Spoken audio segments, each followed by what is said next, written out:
Welcome back. Bitcoin has been on fire. Take a look at Bitcoin this morning at 93,761. The cryptocurrency touching a new all-time high of about $94,000 yesterday. As the Trump rally continues, Trump Media and Technology Group also reportedly in advanced talks to acquire crypto exchange Bakkt. Bakkt says it does not comment on, quote, market rumors or speculation. The acquisition would mark Trump's latest move into the world of crypto after promising to explore crypto-friendly policies on the campaign trail. Joining me now is the CEO of Ripple, Brad Garlinghouse. Brad, great to see you. Very good to see you. Thanks so much for being here. Tell us how Ripple fits into this whole crypto framework that we're actually understanding better and better recently. So from the earliest days, Ripple has been focused on solving the problem around cross-border payments. It's slow, it's expensive, and we use a digital asset called XRP to help speed that up, make it very inexpensive and very reliable.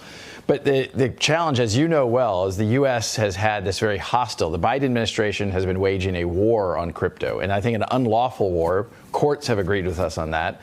And we're finally seeing that kind of unlocked in a Trump embraced crypto and crypto embraced Trump.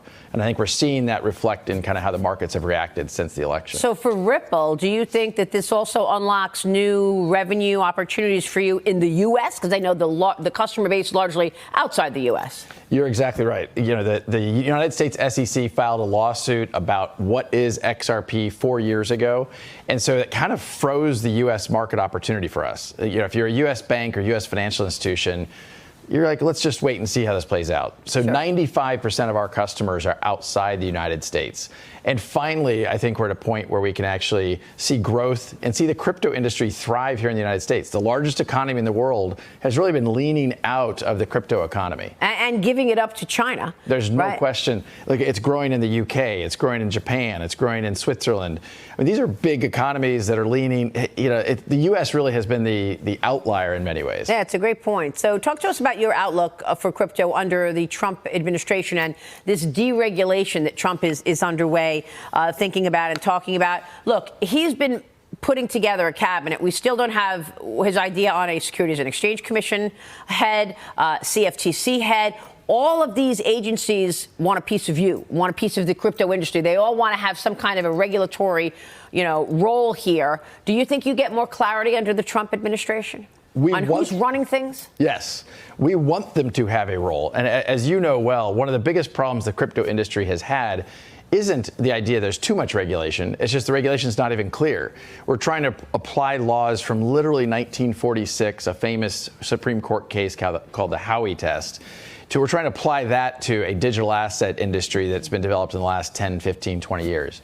And so it just doesn't fit. And I think as we bring this new really the Trump cabinet to bear, getting those clear rules, which we've been asking for under the Biden administration for years, I think we're finally going to get that clarity, which will help the U.S. lead again. And I think, Trump talks about making America great again. I think he's going to make crypto great again in the United States. No, he certainly talks about it a lot and wants more in terms of the U.S.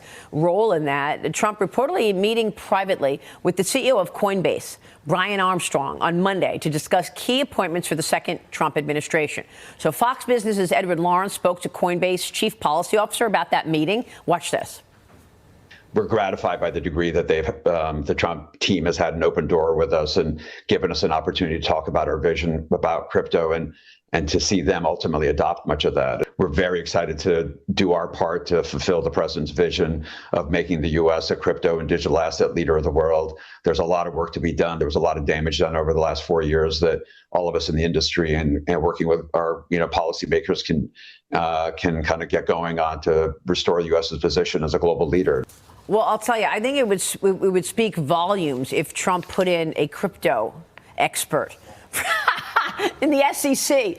That would be unbelievable. Or CFTC. Where does Coinbase fit into all of this? I mean, Coinbase has been a really important voice in this. I think, three key players came together during this election cycle. Coinbase, Ripple, and Andreessen Horowitz came together to really make sure that crypto was front foot on the agenda. And I think we will get someone at the SEC who is very familiar with crypto. There's a couple names still in the mix that I think are very strong candidates.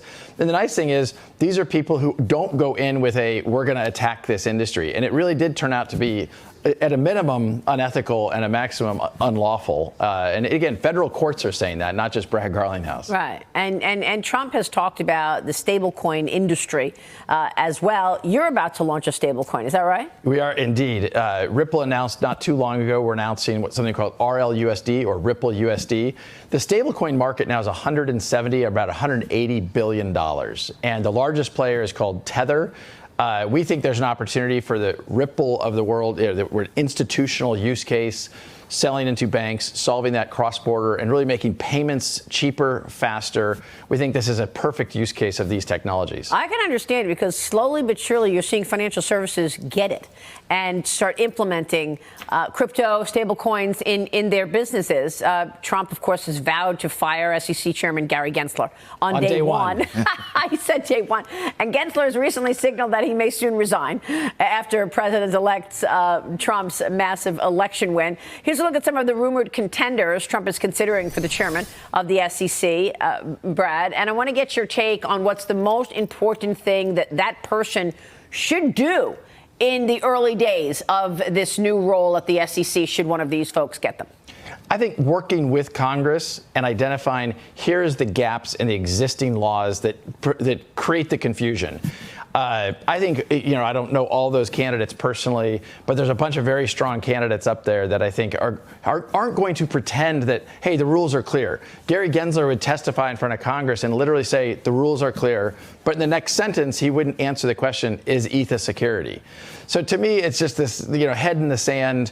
It's a new dawn for crypto in the United States, and I think we really can make this the heartbeat of the crypto and blockchain industry in the next 5 or 10 years. For so many people, they feel like the people who are writing these rules, writing the framework for crypto, actually don't understand it. I mean, do you think Gary Gensler actually understands the crypto business? One of the most frustrating things about Gary Gensler, he actually taught classes at MIT about crypto. And if you watch the videos of him teaching these classes, and then you listen to him after he became the chair of the SEC under Elizabeth Warren's kind of guidance. Oh, I see where you're going. It was a night and day difference. And so he is smart. He understands, but he's political. Extremely. And hypocritical. Yeah. Look, literally the federal courts were calling the SEC under his leadership, these are exact quotes, arbitrary and capricious, failing to follow a faithful allegiance to the law. Wow. They were even sanctioned in one case in Utah. That the SEC was sanctioned by a federal judge. This is not what we want from our government institutions, to work for the people and to actually protect investors.